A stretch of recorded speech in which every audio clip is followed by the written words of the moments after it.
एक छोटे से गांव में जहां मिट्टी के घरों की कतारें थीं, वहीं एक घर में वेदिका अपनी बीमार मां के साथ रहती थी। घर के दरवाजे पर एक दीपक जल रहा था और आसमान में परिंदे उड़ रहे थे। वेदिका की मां बीमार थी। कमजोर आवाज में वेदिका का हाथ थामे हुए उन्होंने कहा, बेटी, हमारे पास इलाज के पैसे नहीं हैं, पर मां दुर्गा की कृपा से सब ठीक होगा। वेदिका की आंखों में चिंता थी, लेकिन उसने ठान लिया कि मां दुर्गा का व्रत रखेगी। गांव के भव्य दुर्गा मंदिर में, जहां चारों तरफ दीप जल रहे थे और माता रानी की मूर्ति फूलों से सजी थी, वेदिका ने हाथ जोड़कर संकल्प लिया, हे मां, मैं पूरे नवरात्र व्रत रखूंगी, कृपा करना। उसकी भक्ति से मंदिर का वातावरण और भी पवित्र लगने लगा।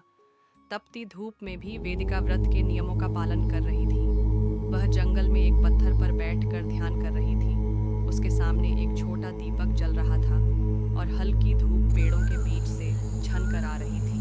पंछियों की मीठी आवाज और हवा के झोंके माहौल को शांत बना रहे थे। एक दिन गांव के एक धनवान व्यापारी ने उसे सोने की मोहरें और स्वादिष्ट पकवानों का लालच दिया, पर वेदिका ने मुस्कुराकर कहा, मुझे बस माँ दुर्गा का आशीर्वाद चाहिए, धन संपत्ति नहीं। व्यापारी आश्चर्य में पड़ गया, लेकिन उसकी श्रद्धा अडिग रही। गांव के कुछ लोग वेदिका का मजाक उड़ाने लगे, इतनी छोटी लड़की, व्रत रखकर क्या मिलेगा? लेकिन वेदिका ने उन्हें नजरअंदाज किया और माता रानी की भक्ति में लगी रही।